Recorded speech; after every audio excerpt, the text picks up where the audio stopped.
Bonjour, je vais vous parler de l'évolution des fonctions et des rôles des technoparcs coréens. Pendant cette session, nous allons parler de l'évolution des politiques industrielles coréennes et de l'évolution des fonctions et des résultats réalisés par les technoparcs coréens. Nous allons commencer par l'introduction. Dans ce cours, je vais essayer de vous présenter divers aspects de l'évolution des technoparcs coréens. Dans l'introduction, je dois vous préciser que les fonctions assurées par les complexes scientifiques et technologiques ne sont pas invariables et qu'elles varient selon les différents facteurs. Parmi ces facteurs de variation, on peut citer le contexte et la nécessité de l'époque, les objectifs des politiques du gouvernement, l'évolution des systèmes, l'étape de croissance de la région et l'évolution des demandes industrielles.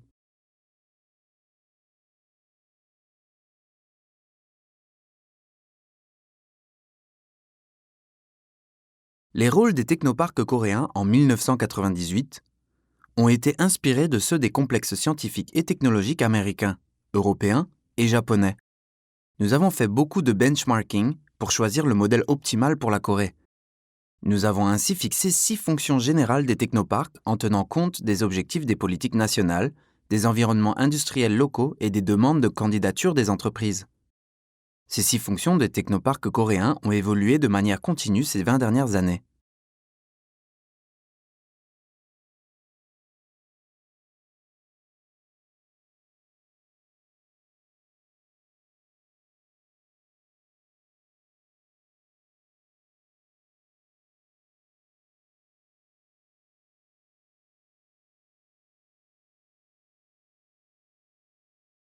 La fonction générale d'un complexe scientifique et technologique est de posséder les technologies clés de la région dans laquelle il est situé.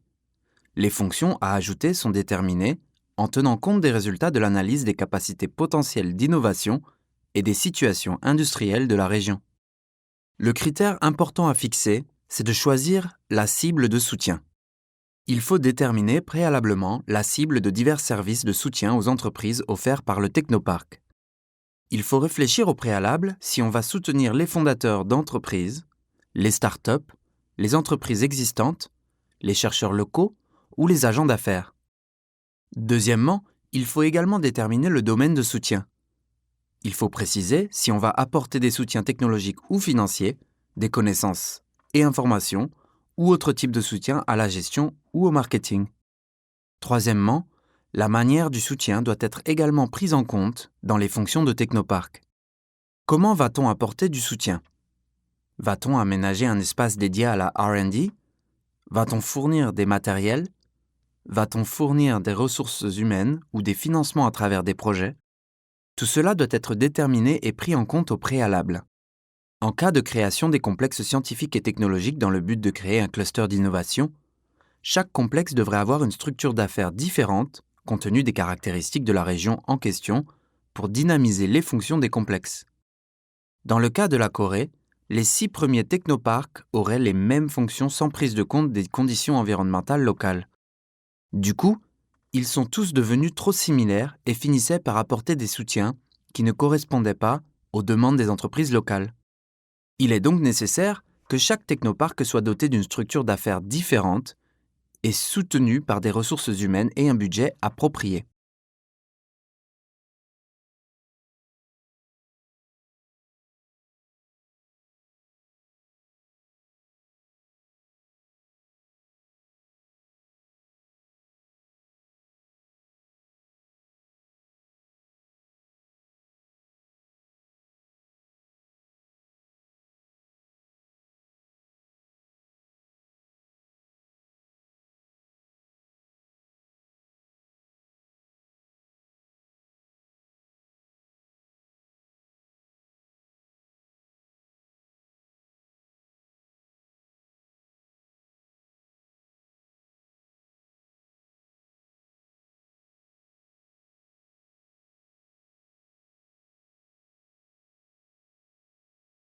Ce tableau montre l'évolution des fonctions des complexes de recherche de l'Amérique du Nord, notamment des États-Unis et du Canada, qui ont des complexes de recherche universitaire depuis bien plus longtemps que la Corée.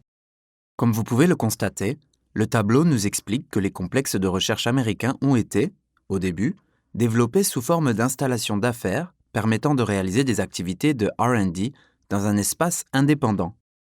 Pour cette raison, les terrains ont été lotis, sur lesquels les entreprises installées ont construit des bâtiments. Dans certains cas, les développeurs immobiliers y ont construit des bâtiments capables d'accueillir plusieurs organismes et les ont loués aux organismes installés.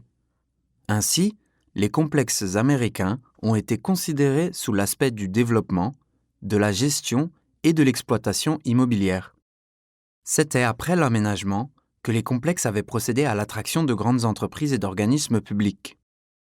À ce stade initial, les complexes ne fournissaient guère de services de soutien aux affaires. C'est à partir des années 1990 que les technoparks, c'est-à-dire les complexes scientifiques et technologiques, ont commencé à fournir des espaces et installations pour offrir des services de soutien aux entreprises tels que l'innovation technologique et l'incubation de start-up en se sortant du lotissement et de la location des installations d'affaires. Cela signifie que les complexes scientifiques et technologiques ont commencé à assurer de nouvelles fonctions. À l'époque, les différentes installations et équipements, ainsi que les usines pilotes, ont été donc considérés comme importants pour fournir des services en faveur des startups. Depuis 2000, les complexes scientifiques et technologiques ont été développés sous forme de complexes multi-usages, dotés des installations d'affaires, de commerce et de logement. Ils ont ainsi commencé à évoluer de manière tout à fait différente par rapport au passé.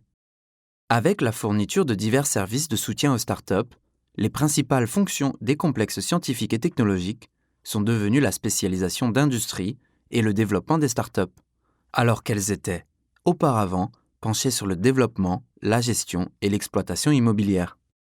Depuis récemment, les complexes scientifiques et technologiques sont développés sous forme de complexes multi-usages dotés de diverses installations, de conférences et de celles destinées aux industries culturelles et créatives.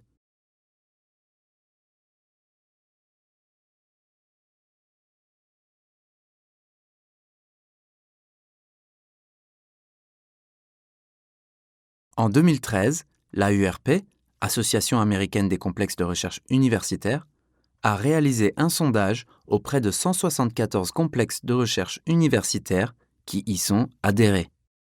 Ce sondage a demandé aux gérants de ces complexes quelle était, d'après eux, la fonction la plus importante des complexes scientifiques et technologiques américains. D'après les gérants, le premier objectif de la création d'un complexe de recherche était de créer un environnement qui encourage l'innovation et les startups.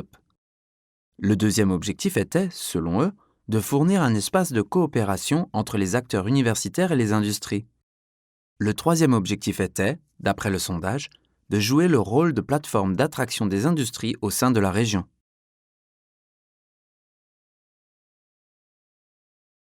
L'objectif avec la priorité la moins importante figure en bas du sondage. L'objectif le moins important, c'est la création de profits pour les universités ou les développeurs de complexes et l'aménagement ou le redéveloppement de communautés dans les environs d'universités. Cela révèle qu'aux États-Unis ou au Canada, le développement immobilier ou le redéveloppement urbain n'est pas considéré comme une fonction très importante des complexes de recherche universitaires. Mais avec l'apparition d'un nouveau modèle, qui est le district d'innovation, nous observons depuis récemment des essais consistant à associer les clusters d'innovation aux projets de renouvellement urbain, districts d'innovation, en lien avec les districts d'innovation. Mais les résultats du sondage réalisé en 2013 révèlent que ces objectifs ne sont pas considérés comme très importants.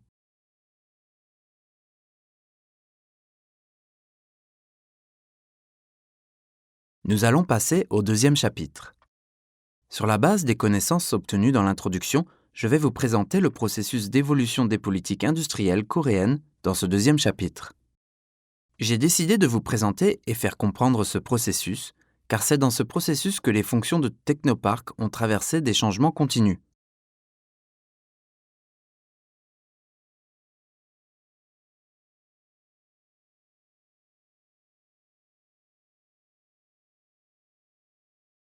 Cette image illustre le processus de développement des politiques économiques menées par les gouvernements coréens précédents.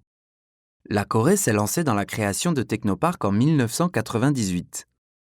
Durant les 30 années précédentes, la Corée a réalisé l'élaboration et la mise en œuvre des plans de développement économique, la création des complexes industriels, le mouvement SEMAEL et la création des grands complexes de recherche tels que DEDOC Innopolis. Le système de gouvernement local autonome a été adopté en 1995. Il y a une autre chose importante à retenir concernant le moment où il fallait procéder à une sophistication de la structure industrielle en raison de l'avènement d'une crise financière mondiale.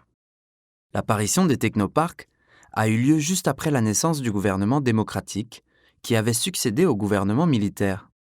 En quelque sorte, c'est grâce à tellement de politiques gouvernementales, à l'évolution des communautés locales et au changement de divers projets et systèmes qui ont eu lieu précédemment qu'il était possible de planifier et de créer des technoparcs en 1997 et 1998 et d'atteindre les objectifs de dynamisation industrielle, de développement des industries locales spécialisées et de développement équilibré du territoire. Autrement dit, s'il n'avait pas eu autant de politiques gouvernementales, de changements de gouvernement, la création de divers complexes industriels et l'industrialisation, les technoparcs n'auraient pas pu jouer autant de rôles après.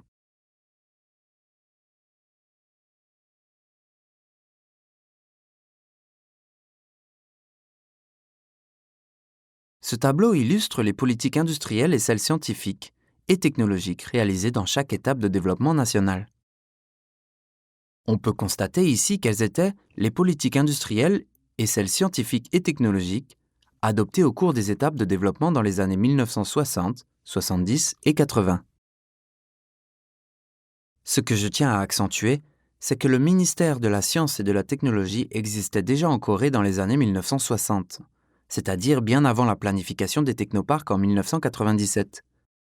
Puis, il est à noter que la formation des talents scientifiques et technologiques avait déjà commencé il y a longtemps grâce à l'instauration de l'Institut des sciences et technologies avancées de Corée, KAIST. Dans les années 1970, en 1973 exactement, un grand complexe scientifique et technologique qui s'appelle DEDOC Innopolis a été créé sur une superficie de 28 km². DEDOC Innopolis a été créé à l'instar du Research Triangle Park en Caroline du Nord aux États-Unis. La superficie du Research Triangle Park est également de 28 km². Le deuxième modèle d'exemple était la cité scientifique de Tsukuba au Japon, dont la superficie est aussi de 28 km².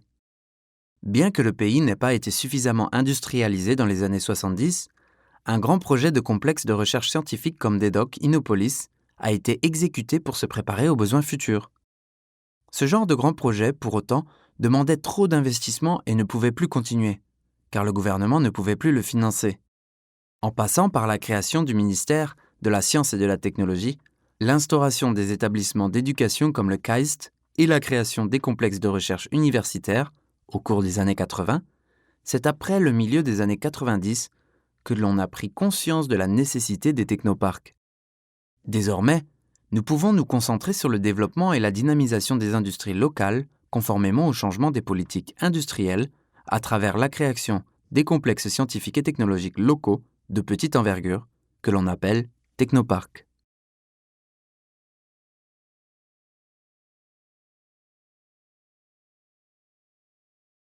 Ce tableau illustre les politiques industrielles et celles scientifiques et technologiques des années 1990 et 2000. L'année 1997, marquée en rouge, indique l'année où les technoparcs ont été créés.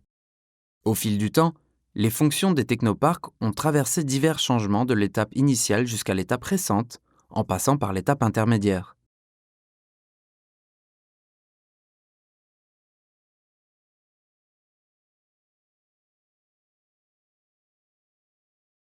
Les technoparcs ont été créés sous l'administration du président Kim Dae-jong, durant laquelle les développements locaux endogènes ont commencé. Le terme développement local endogène pourrait vous sembler peu familier. Il existe deux méthodes de réalisation de développement local. L'une qui consiste à améliorer de soi-même les capacités de recherche et d'industrialisation, et l'autre qui consiste à attirer les capitaux extérieurs en accueillant les entreprises. Le technoparc était un moyen de réaliser un développement local non pas exogène, mais endogène qui consistait à développer la région par l'élaboration des capacités d'innovation.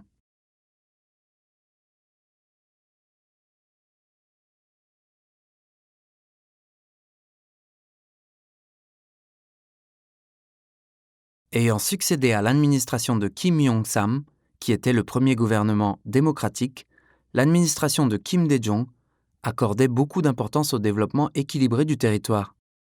Pour cette raison, elle tendait à jeter les fondements du développement des industries locales, considérées comme projet initial du développement équilibré du territoire.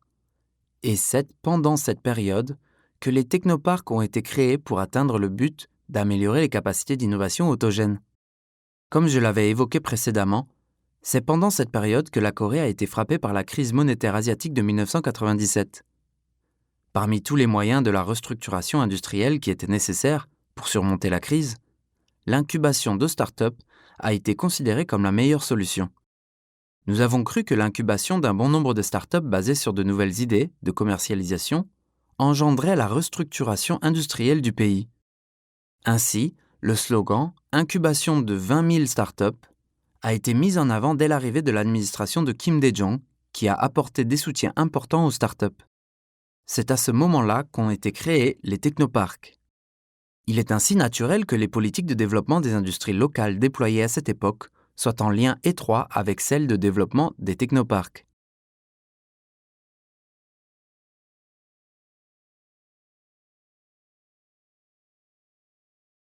Dans le troisième chapitre, je vais essayer d'entrer davantage dans les détails pour savoir comment ont évolué les fonctions des technoparcs coréens. Je vous ai déjà mentionné que les différentes politiques d'industrialisation coréennes avaient influé sur l'évolution des fonctions des technoparcs. Je vais maintenant expliquer comment ces fonctions ont évolué.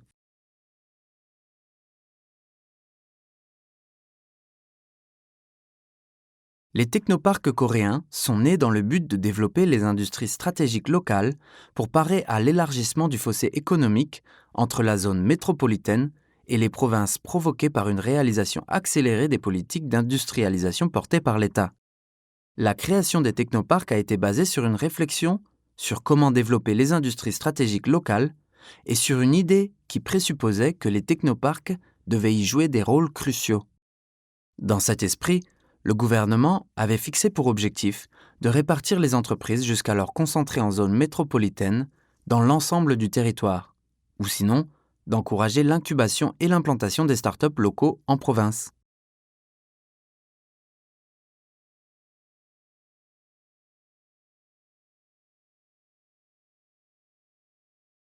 Je vous avais expliqué que les technoparcs coréens avaient évolué selon les étapes suivantes: aménagement spatial, structuration de l'organigramme, puis prise en charge du rôle en tant que pôle des réseaux publics, privés et mondial. Les technoparcs d'aujourd'hui sont arrivés à assurer diverses fonctions après avoir traversé ces étapes d'évolution. En 1998, l'objectif de Technoparc était tout simplement de créer des espaces d'innovation. Ce tableau illustre les projets relatifs au technoparc ayant été réalisés étape par étape pour l'aménagement spatial, la structuration organisationnelle et la mise en place des réseaux publics, privés et mondiaux. Bien que l'objectif initial ait été la création des espaces d'innovation en 1998, les technoparcs sont devenus, à partir de 2004, les acteurs des projets de promotion des industries locales portés par l'État. En 2008, la deuxième phase du projet de technoparc a été lancée, ce qui consistait à créer un écosystème d'affaires autogène. Pour cela, le soutien aux entreprises est devenu la fonction la plus importante des technoparcs. Par la suite, en 2013, le projet de développement de nouvelles industries spécialisées a été lancé. Dans ce projet aussi, les technoparcs ont joué le rôle d'acteurs dans le développement des nouvelles industries spécialisées. Avec l'arrivée de l'administration Moon Jae-in en 2018, le ministère de l'Industrie, du Commerce et des Ressources a cédé le droit de gestion et d'exploitation des technoparcs au ministère des PME et des startups. Depuis 2020, la mise en place du réseau mondial est en cours, afin d'encourager l'implantation des PME coréennes à l'étranger et la transmission du modèle des technoparcs coréens. À chaque changement du gouvernement, les technoparcs ont joué le rôle d'acteurs de la réalisation des principales politiques gouvernementales, ce qui explique l'évolution de leurs fonctions. Pour cela, les technoparcs ont été massivement financés et supportés et construits, à nouveau, de manière continue au niveau local.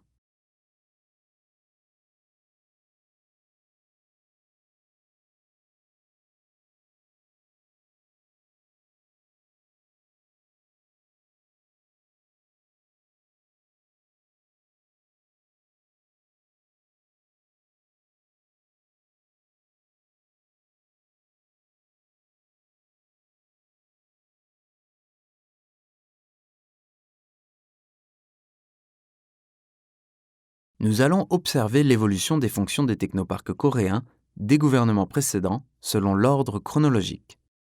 Les technoparcs ont vu le jour en 1998, avec l'arrivée de l'administration de Kim Dae-jung, qui a duré 5 ans jusqu'en 2002. Avec cette période, l'État avait planifié les politiques de développement industriel et les avait transmises aux collectivités locales. Les collectivités locales ne se sont occupées que de l'exécution de ces politiques. Il s'agissait d'une exécution descendante des politiques de développement industriel.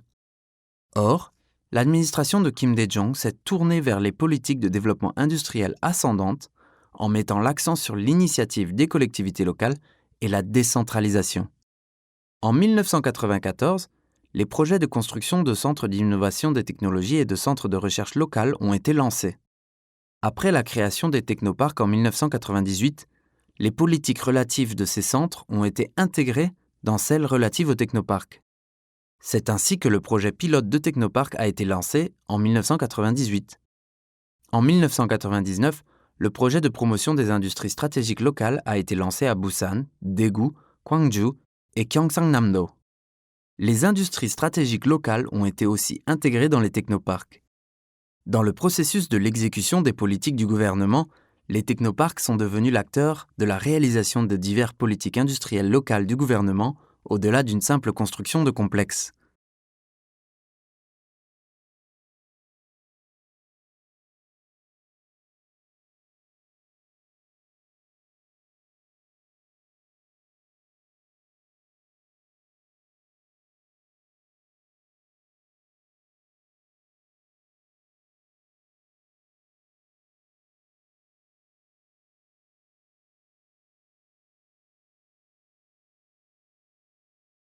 Nous pouvons observer ici les 6 projets intentionnés qui ont été exécutés par les technoparcs au début, ce qui illustre l'évolution des fonctions de technoparcs en fonction du changement du gouvernement. Les 6 projets intentionnés sont projet de R&D, projet d'échange d'informations, formation, projet d'incubation de start-up, projet d'assistance technique et administrative et production d'essais. Les technoparcs ont été obligés d'assurer ces 6 fonctions. Les contenus de ces 6 projets sont concrets. Le projet de R&D consistait à encourager les recherches collectives en renforçant le rapport entre industrie et université, et le projet d'échange d'informations consistait à identifier l'attenance des technologies de pointe coréennes et étrangères, à développer les technologies coréennes et à échanger les informations relatives aux politiques technologiques nationales. La formation consistait à fournir divers programmes de formation pour diffuser les résultats de la R&D des entreprises installées au sein des technoparcs. Le projet d'incubation de start-up consistait à découvrir des entrepreneurs créatifs et à leur apporter des soutiens pour qu'ils puissent commercialiser leurs idées et technologies. L'assistance technique et administrative consistait à mettre en valeur les résultats de la R&D et accueillir le capital risque permettant la diffusion et la commercialisation des technologies mises au point et à fournir des espaces d'exposition. La production d'essais, autrement dit l'usine pilote, consistait à accélérer la commercialisation des idées des startups en leur fournissant les matériels nécessaires à la production des prototypes avant de passer à la production de masse. À l'époque, tous les technoparcs ont été obligés d'assurer toutes ces 6 fonctions.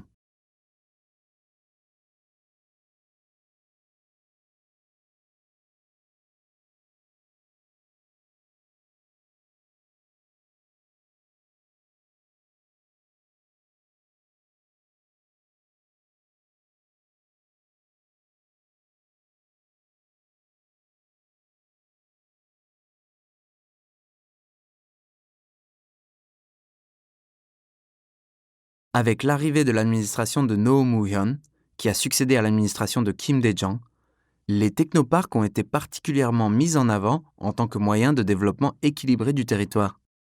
Afin d'associer le développement équilibré du territoire au développement des industries spécialisées locales, 13 bureaux de planification des industries stratégiques, qui existaient déjà, ainsi que 50 centres de spécialisation ont été intégrés dans les technoparcs pour que les technoparcs puissent mener la planification des industries stratégiques et soutenir les entreprises.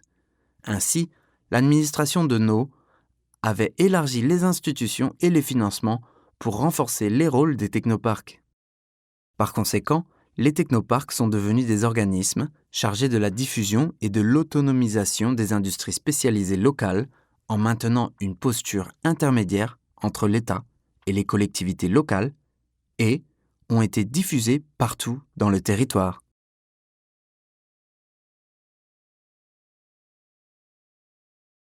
Avec l'arrivée de l'administration de Lee Myung-pak, qui a succédé à celle de Roh Moo-hyun, la Corée a connu l'alternance politique.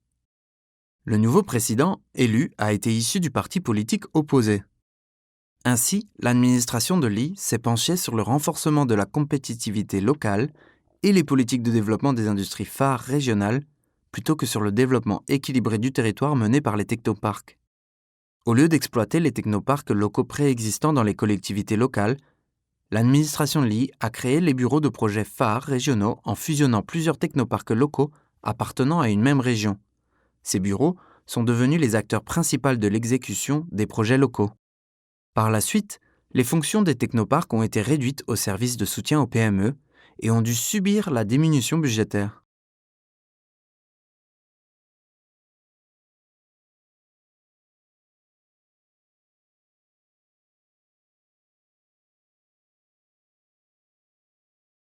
Pendant le mandat du président Lee, la première phase du projet de technoparc a pris fin et la deuxième phase a commencé. Ainsi, les technoparcs ont été demandés d'assurer le rôle en tant que plateforme de l'innovation locale et l'incubation des entreprises de technologie, en supplément à l'exécution des 6 projets intentionnés. L'administration de Park Geun-hye, qui a succédé à l'administration de Lee, a aussi choisi de développer de nouvelles industries spécialisées en instaurant un nouveau régime intitulé Centre de l'économie créative et de l'innovation, au lieu d'exploiter activement les technoparcs. Issu du parti politique opposé de celui du président Kim Dae-jong, qui a créé les technoparcs, la présidente Park Geun-hye n'aurait pas été très favorable aux technoparcs. 18 centres de l'économie créative et de l'innovation ont été créés sous l'administration de Park.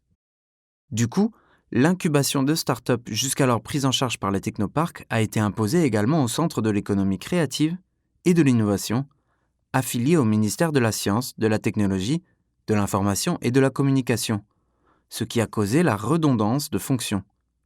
Les centres de l'économie créative et de l'innovation ont mené les projets d'incubation de start-up en lien avec les grandes entreprises. Pour cette raison, le gouvernement suivant a divisé clairement les fonctions de ces deux organismes différents. Dans ce processus, les technoparcs ont dû céder le rôle de l'incubation de start-up au centre de l'économie créative et de l'innovation et se sont orientés sur le soutien aux entreprises déjà fondées depuis 3 ou 4 ans, surtout dans la commercialisation de leurs technologies.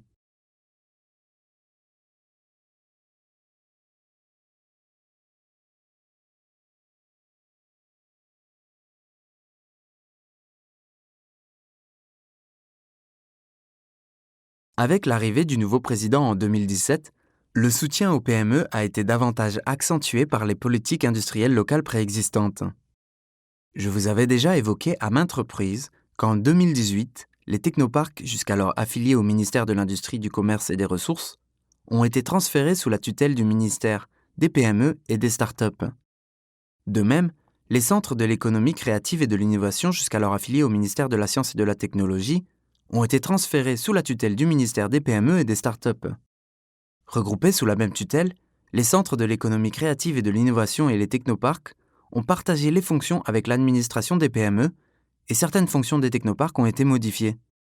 Depuis l'arrivée de l'administration de Moon Jae-in, les technoparcs s'occupent des soutiens aux PME âgées de plus de 3 ans, plutôt que de la planification des projets locaux ou de la restructuration industrielle locale. Ainsi, nous pouvons constater que les fonctions des technoparcs ont varié en fonction du changement des présidents.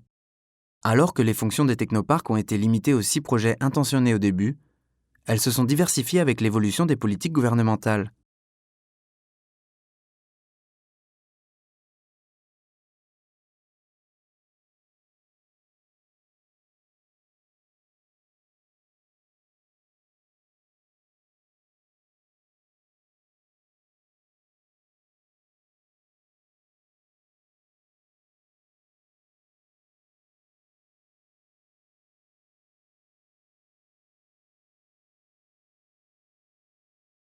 Suite à une telle évolution, les technoparcs coréens s'occupent aujourd'hui de la planification et de la surveillance des politiques relatives aux PME et aux startups et de la gestion des performances des entreprises. Comme vous pouvez le constater sur cette image, le technoparc, situé au milieu, assure ces trois fonctions. La première fonction consiste à exécuter et gérer les projets de soutien à diverses politiques gouvernementales, sauf celles liées à la R&D. La fonction de plateforme locale consiste à établir le système de coopération industrie-université par secteur d'industrie spécialisée et à surveiller les entreprises à la place des collectivités locales. La troisième fonction consiste à servir d'intermédiaire d'affaires. Les entreprises installées en province s'adresseront aux technoparcs qui serviront de guichet, de contact, pour demander des services dont elles ont besoin, et les technoparcs pourront les financer avec le fonds gouvernemental. Les technoparcs sont ainsi devenus des organismes chargés de la planification et de la surveillance des politiques et de la gestion des performances des entreprises, en jouant le rôle d'intermédiaire entre États, les collectivités locales, les acteurs d'innovation locaux et les entreprises privées.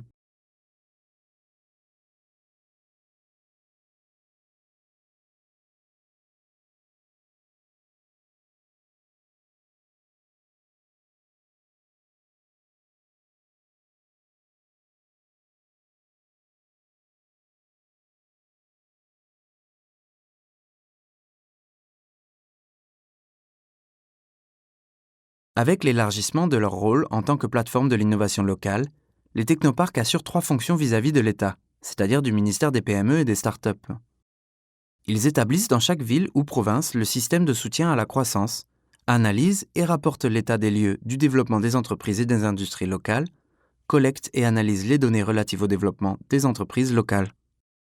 Vis-à-vis des collectivités locales, ils établissent le plan de promotion des industries locales, car les collectivités locales n'en sont pas suffisamment capables. De plus, ils élaborent le plan de développement de nouvelles industries et gèrent les projets non R&D menés par les collectivités locales. Vis-à-vis des organismes de l'innovation locale, les technoparcs établissent et partagent la feuille de route de la croissance des entreprises locales. Aussi, ils organisent des séances d'explication sur la base des listes intégrées, partagent les fonctions ou informations avec les organismes d'innovation locale. Vis-à-vis des entreprises locales, les technoparcs servent de guichet de contact pour la demande de soutien. Les entreprises locales peuvent s'adresser aux technoparcs pour se renseigner sur les soutiens dont elles peuvent bénéficier ou en cas de besoin de contact avec les organismes de l'innovation locale. Ainsi, les technoparcs s'occupent des entreprises en phase de post-BI, post-incubation.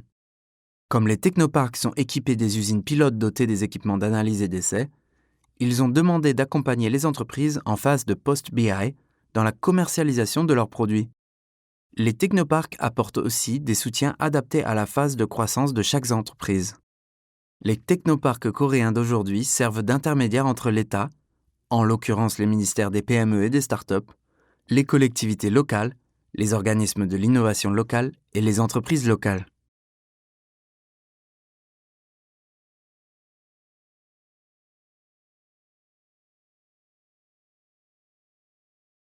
Cette image illustre le système PDS réalisé par les technoparcs.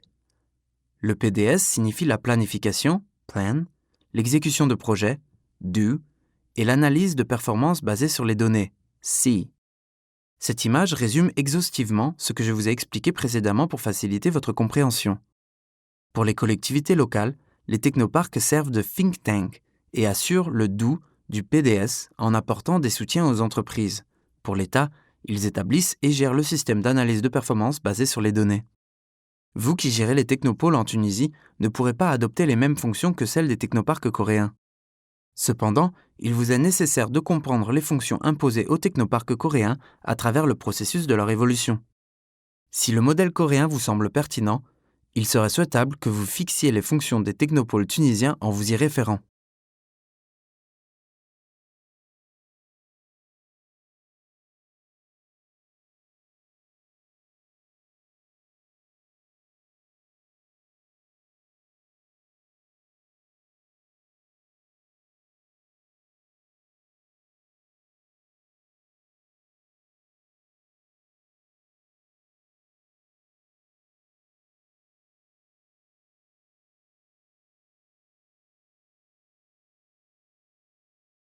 En 2008, le Conseil des technoparcs a changé son nom en Association des technoparcs de Corée qui s'est lancé dans l'exportation à l'étranger du modèle coréen des technoparcs.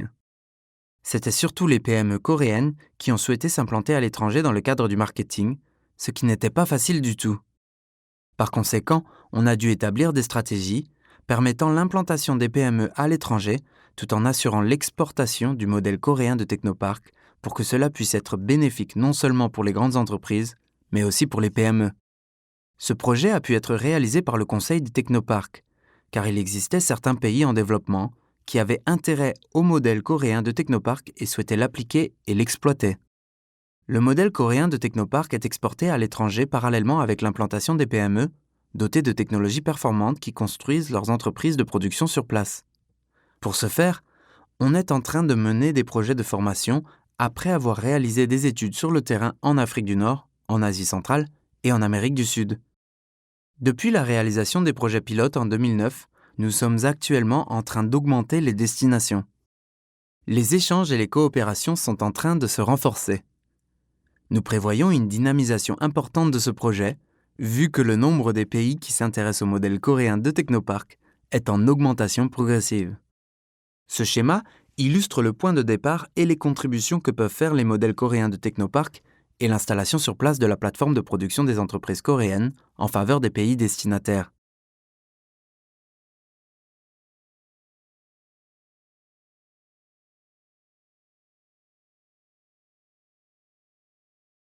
Le modèle coréen de technoparc est bien différent des complexes scientifiques et technologiques américains ou européens. Nous avons fait beaucoup de réflexions pour choisir le modèle à poursuivre en commençant la création des technoparcs. La première particularité qui distingue les technoparcs coréens des complexes scientifiques et technologiques américains ou européens est qu'ils ont été créés et gérés sous la responsabilité de l'État. Mais au cours du temps, davantage d'acteurs tels que les collectivités locales et les organismes de l'innovation locale y ont pris part dans le cadre du développement équilibré du territoire. Deuxièmement, les technoparcs coréens sont dotés des programmes très solides relatifs au soutien aux entreprises et au développement industriel grâce aux politiques cohérentes et à la réalisation de divers projets. Dans le cas des pays étrangers, les complexes scientifiques et technologiques sont souvent créés et gérés par des entreprises privées, bien que les universités ou les collectivités locales y prennent part activement. Par conséquent, les complexes étrangers n'exécutent guère les politiques industrielles locales ou les projets menés par le secteur public, ce qui en distingue les technoparcs coréens. Troisièmement, tous les 19 technoparcs sont chaque année soumis à l'évaluation de la performance de management. Cette évaluation entraîne une compétition entre les technoparcs et sert à financer prioritairement les technoparcs ayant accompli de meilleures performances. Cette évaluation constitue une particularité importante qui distingue les technoparcs coréens des complexes scientifiques et technologiques américains ou européens, qui sont gérés de manière indépendante et qui ne sont donc soumis à aucune évaluation. La quatrième particularité est que la gestion des technoparcs coréens est assurée par une loi spéciale. Tant que cette loi existe, les technoparcs coréens peuvent continuer à exister même s'ils font face aux difficultés financières. Cette particularité les distingue des complexes scientifiques et technologiques américains ou européens, qui sont transformés en complexes d'affaires s'ils sont confrontés aux difficultés de gestion ou de lotissement. Cinquièmement, les technoparcs coréens apportent des soutiens à la spécialisation des industries stratégiques locales. Après l'identification des industries stratégiques locales, ils encouragent leur spécialisation. Bien sûr, cette fonction est également assurée par les complexes scientifiques et technologiques américains et européens.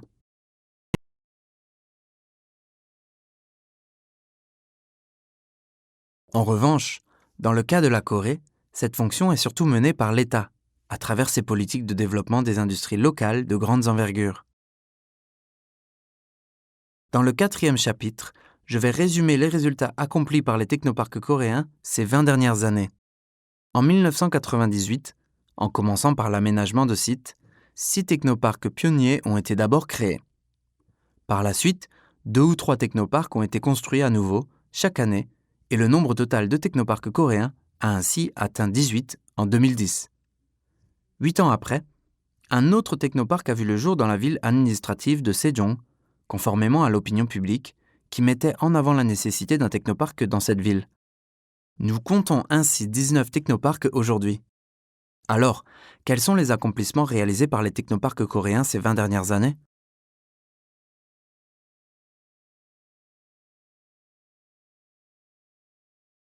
Comme les accomplissements sont très nombreux, je vais essayer de me focaliser sur ceux qui ont été réalisés ces 3 ou 5 dernières années en m'appuyant sur les données récentes. Ce tableau récapitule le nombre des projets exécutés par secteur, à savoir la commercialisation, l'assistance technique, la formation des ressources humaines, la consultation, etc., par les 19 technoparks qui existent en Corée en 2021.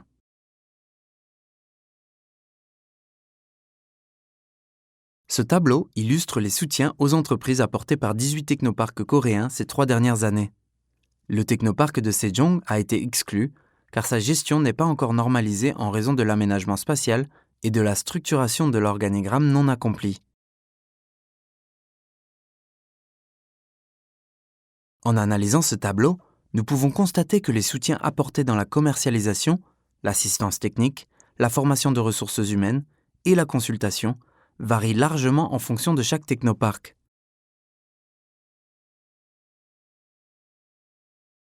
Cette variation s'explique partiellement par les différences liées aux années d'inauguration de chaque technopark et aux bases industrielles de chaque région. Mais cette variation fait preuve également du fait que pas tous les technoparks sont exploités avec succès. L'ensemble des 18 technoparks coréens soutient en moyenne 19 000 entreprises par an, et chaque technopark soutient en moyenne plus de 1000 entreprises par an.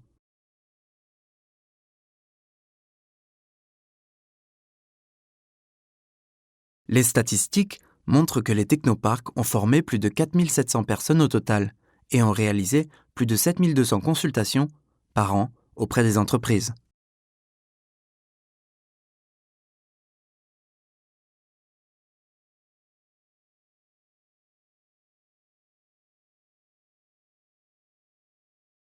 Selon une étude réalisée par le Korea Small Business Institute, les technoparks coréens ont connu une forte augmentation de l'autonomie financière entre 2012 et 2018. Au début, ils ont acheté le terrain et construit des bâtiments à l'aide du financement des 25 milliards de won accordés par l'État pendant 5 ans. Or, ils sont devenus de plus en plus autonomes financièrement grâce à de nombreux projets qu'ils ont exécutés.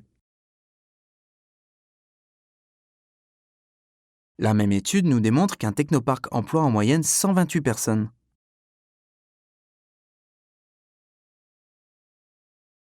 54% de ces 128 employés sont des talents diplômés de maîtrise ou de doctorat. Le niveau moyen de l'autonomie financière et des ressources humaines de l'ensemble des technoparks a fortement augmenté ces 20 dernières années, ce qui constitue un avantage important pour les soutiens et les consultations auprès de l'entreprise locale. Les technoparks ont connu un progrès fulgurant en ce qui concerne non seulement la finance et les ressources humaines, mais aussi les matériels. Chacun des 18 technoparks possède en moyenne 134 matériels d'essai, d'analyse et de production. Ces matériels contribuent à la création d'un revenu de 1,1 milliard de won en moyenne par technopark et sont remplacés continuellement en cas de vieillissement. Le taux d'exploitation des matériels augmente progressivement au sein des technoparks, ce qui contribue largement à la commercialisation des startups.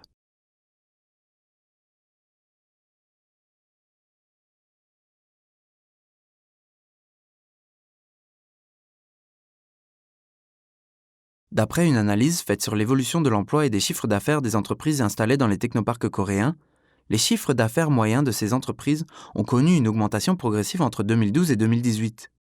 Bien sûr, on peut observer de petites variations d'une année à l'autre, mais de manière générale, on constate que les entreprises soutenues par les technoparks durant cette période ont accompli des résultats fructueux. Malgré la crise économique provoquée par le Covid-19 en 2020, certaines PME locales ont même augmenté le recrutement grâce à divers soutiens apportés par les technoparks, surtout en matière d'exportation, de consultation, d'amélioration de matériel et d'activités liées à l'application de nouvelles technologies. Une étude montre que dans certains cas, les technoparks ont contribué largement à la prévention d'une chute brutale des chiffres d'affaires, à l'augmentation des exportations et à une restructuration industrielle progressive par l'innovation technologique. Les technoparks ont contribué non seulement aux accomplissements quantitatifs, mais aussi à ceux qualitatifs des entreprises locales. Les accomplissements qualitatifs correspondent à la généralisation du bien-être dans les entreprises en faveur de leurs employés, à l'amélioration de la qualité de vie, etc. Malgré ces accomplissements et divers projets réalisés par les technoparcs, les problèmes liés au développement déséquilibré du territoire restent à être résolus. Le développement équilibré du territoire reste donc toujours un défi à relever, et il se révèle que les technoparcs ne peuvent pas en être une panacée. De nombreuses entreprises coréennes sont aujourd'hui confrontées à des difficultés face à la transition en économie numérique. Face au creusement du fossé en matière de potentiel de l'innovation entre régions, les technoparcs coréens déploient continuellement des efforts pour améliorer ce potentiel de leur région. Nous nous attendons à ce que les technoparcs coréens contribuent à la dynamisation et au développement industriel locaux et à la résolution de divers problèmes en associant le potentiel des entreprises locales à celle des acteurs de l'innovation locaux. Les technoparcs coréens ont évolué jusqu'aujourd'hui sous l'influence de divers politiques. Ils constituent un modèle très particulier qui se distingue nettement des complexes scientifiques et technologiques américains ou européens. Je vais ainsi terminer mon cours en souhaitant qu'il puisse vous aider à mieux comprendre ce modèle à la coréenne. Merci de votre attention.